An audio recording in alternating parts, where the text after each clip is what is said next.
কথা বলতে চাই। সংগ্রামী বন্ধুগণ, আমাদের দেশে 2 সহস্র মানুষ জীবন দিয়ে একটি স্বৈরাচারকে হটিয়েছে মাত্র 6 মাস আগে। সংগ্রামী বন্ধুগণ, এই স্বৈরাচারী সরকার বিগত 15.5 বছর একটা নির্বাচনবিহীনভাবে তারা ক্ষমতায় টিকেছিল। কিভাবে ক্ষমতায় টিকেছিল? তারা অবাধ লুণ্ঠনের সুযোগ তৈরি করে দিয়েছে। দুর্বৃত্তদের মাধ্যমে তারা ক্ষমতায় টিকেছিল।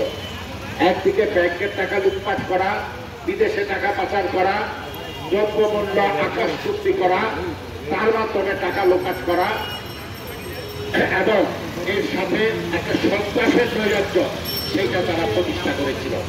সংগ্রামী বন্ধুগণ, এই সরকার তার সমস্ত রকম আয়োজন চক্রান্ত করেও ক্ষমতায় টিকতে পারে না, কারণ জনগণই সর্বোচ্চ ক্ষমতার অধিকারী। জনগণ আন্দোলন করে বুকের রক্ত ঝরিয়ে এই সরকারকে ক্ষমতা থেকে উচ্ছেদ করেছে। এরপরে আমাদের দেশে একটি অন্তর্বর্তীকালীন সরকার তারা দেশ পরিচালনা করছে। ফলে মানুষের প্রত্যাশা ছিল স্বৈরাচার হটানোর পরে স্বৈরাচারের সময়ে যে বিষয়ে মানুষ সবচেয়ে সেখানে আক্রান্ত ছিল, একটি দ্রব্যমূল্য আর একটি সন্ত্রাস, এই প্রত্যক্ষ বিষয় এটা অন্তর্বর্তীকালীন সরকার এটা থেকে জনগণকে মুক্তি দিবে। কিন্তু আমরা সেই চিত্র দেখি না।